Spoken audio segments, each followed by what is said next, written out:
Oke, ini dia adalah Sony Xperia XZ3.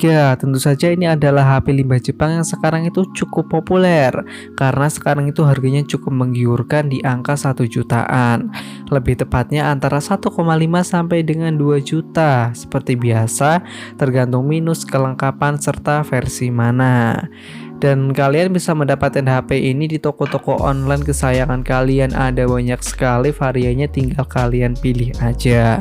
Dan kali ini saya akan membagikan pengalaman saya setelah menggunakan HP ini kurang lebih dalam waktu 1 mingguan. Dan jika kalian tertarik, kalian bisa langsung simak ke videonya. Seperti biasanya, kita mulai dari bodi dan desain terlebih dahulu. Ini jika dilihat sekilas, desain bagian belakangnya itu sangat mirip dengan Sony Xperia XZ2 yang cembung di bagian belakang. Tetapi ini cembungnya tidak terlalu parah, jadi ini agak lebih tipis. Dan desain belakang dari Sony Xperia XZ3 ini menurut saya sangat tidak Sony, karena biasanya Sony itu desainnya kotak dan tegas. Untuk materialnya sendiri itu terbuat dari kaca yang udah dilindungi oleh Corning Gorilla Glass 5 dengan finishingnya itu glossy, jadi sidik jari mudah menempel. Selain itu, ini jika dipegang itu terasa cukup licin dan ini mudah tergelincir atau mudah terjatuh. Di bagian belakang yang terdapat kamera dengan sensor-sensornya serta fingerprint yang posisinya itu terlalu ke bawah. Ini butuh penyesuaian, jika tidak kita akan sering menyentuh kamera yang akan membuat lensa menjadi kotor. Untuk framenya ini terbuat dari aluminium yang berfinishing glossy dan di sini terletak tombol-tombol yang menurut saya enak untuk ditekan. Ada juga tombol shutter kamera yang ini sangat khas Sony. Jadi jika kita ingin mengambil foto, kita tinggal menggunakan tombol ini. Ini sangat bagus menurut saya. Beralih ke depan, ini jika dilihat dari depan menurut saya cukup ganteng karena Sony Xperia XZ3 mempunyai layar HD atau melengkung dengan ukuran layarnya itu 6 inci. Ini cukup besar, jadi kita butuh effort yang ekstra untuk menggunakannya dengan satu tangan. Untuk spesifikasi dari layarnya, dia menggunakan panel POLED berukuran 6 inci dengan rasio 18:9. Sedangkan untuk resolusinya ini udah 2K dan mempunyai kerapatan 537 ppi, udah support HDR juga dan ada always on display. Sedangkan untuk perlindungannya dia udah pakai Corning Gorilla Glass 5 seperti pada di bagian belakangnya. Untuk refresh rate-nya ini masih 60 Hz tapi nggak ada masalah mengingat ini HP udah cukup tua. Lalu kualitas layarnya bagaimana? Menurut saya ini udah sangat bagus sekali.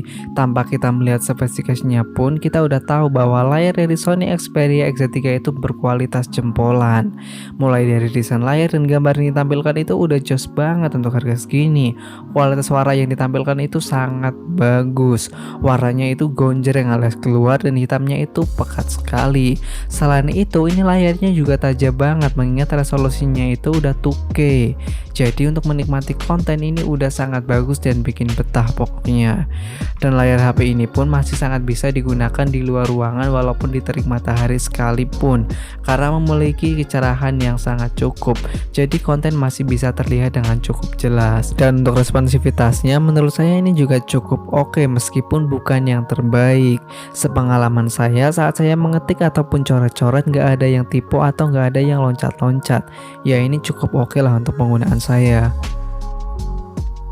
Kemudian kita beralih ke speakernya yang udah stereo dan keduanya itu ada di depan. Ini cukup bagus karena jika kita menonton atau menggunakannya untuk gaming, speakernya itu nggak akan ketutup di posisi landscape. Lalu untuk output dari kedua speakernya itu ya cukup seimbang, tetapi kualitasnya menurut saya kurang seperti Sony yang lainnya, yaitu bassnya itu kurang kerasa. Lalu volumenya pun ini kurang keras meskipun saat kita mementokkan volumenya di paling atas. Dan HP ini juga ada fitur dynamic vibration yang bikin HP kita bergetar saat suaranya itu keras. Tetapi saya jarang mengaktifkan fitur ini karena getar yang dihasilkan itu kurang bagus dan kurang pintar juga. Dan selain itu getarannya pun ini bakal bikin tangan kita kesemutan. Lalu untuk sampel dari audionya adalah sebagai berikut ini.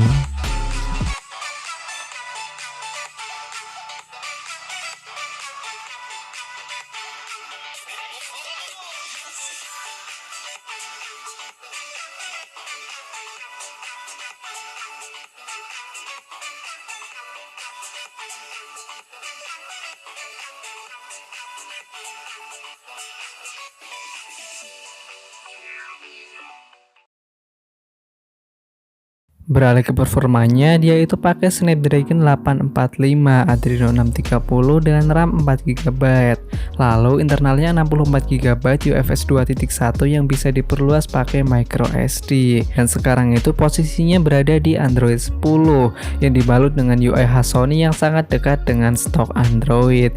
Ini cukup bagus, membuat HP ini kerasa smooth dan ringan untuk scrolling. Saya pakai untuk kegiatan yang tidak terlalu berat, ini masih oke. Saya biasanya pakai untuk edit foto, video, sosial media, YouTubean, ini masih kerasa lancar. Untuk sesekali game ya juga cukup oke. Untuk buka tutup aplikasi ini juga kerasa cepet karena udah pakai UFS. Untuk multitasking juga lancar, asal kita buka aplikasi yang tidak terlalu berat dan tidak terlalu banyak. Maklum ini RAM-nya masih 4 GB. Untuk game saya hanya mencoba PES 2021. Ini masih kerasa lancar dan minim frame drop di settingan medium. Tapi jika kita switch ke settingan tertinggi, maka akan terjadi frame drop dan suhu HP menjadi lebih panas. Tetapi ini belum ke level yang mengganggu. Ya intinya ini masih sangat oke untuk kebutuhan sehari-hari dan sesekali game. Performanya itu masih bisa bersaing dengan HP kelas menengah zaman sekarang.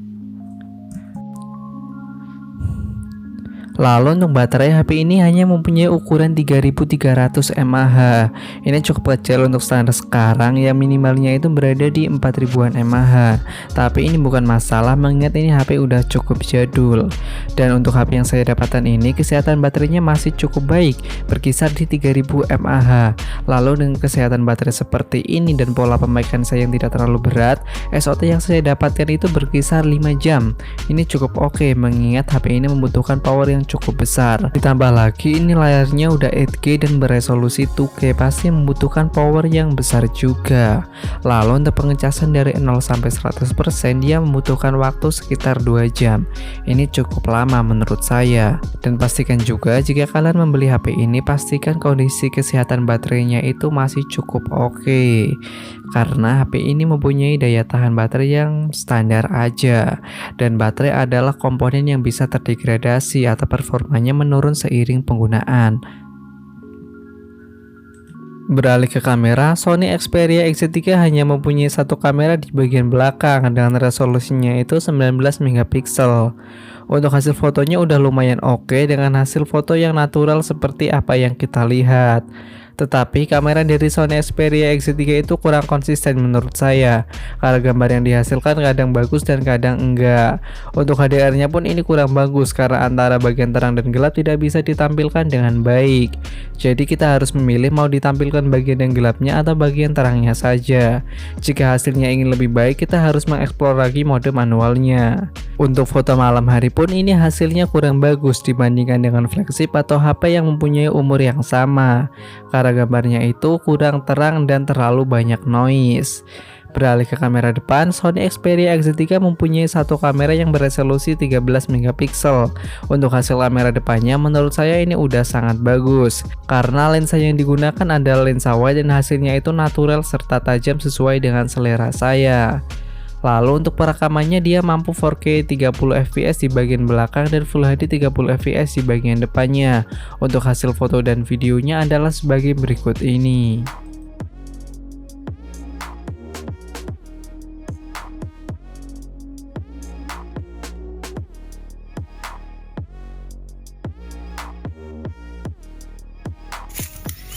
Ini dia adalah tes perekaman dari Sony Xperia XZ2 XZ3 maksudnya di resolusi 1080p 60fps. Hasilnya seperti ini.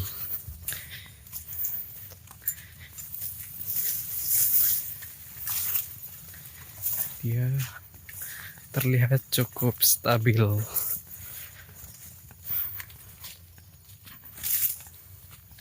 Ini adalah hasil perekaman dari kamera depan Sony Xperia XZ3. Ini saya ada di dalam kamar, hasilnya seperti ini. Kita coba keluar, hasilnya seperti apa. Lalu diajak jalan seperti ini.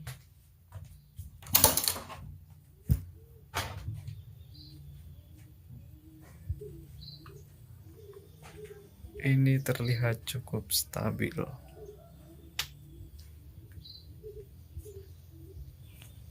Oh ya, HP ini juga mempunyai beberapa fitur yang tidak dipunyai oleh HP lain dengan rentang harga yang sama, seperti NFC dan fitur tahan air. Untuk fitur tahan airnya, kalian bisa mengeceknya di pengaturan lewat kode dial bintang pakar 7378423 pakar bintang. Lalu kalian pilih service test. Di sana kalian akan menemukan menu pressure. Jika pressurenya ditekan naik, maka ini HP-nya masih tahan air. Lalu kesimpulannya bagaimana? Apakah Sony Xperia XZ3 ini masih layak dibeli di tahun 2021? Menurut saya HP ini masih sangat layak dibeli di tahun sekarang karena harganya udah sangat murah.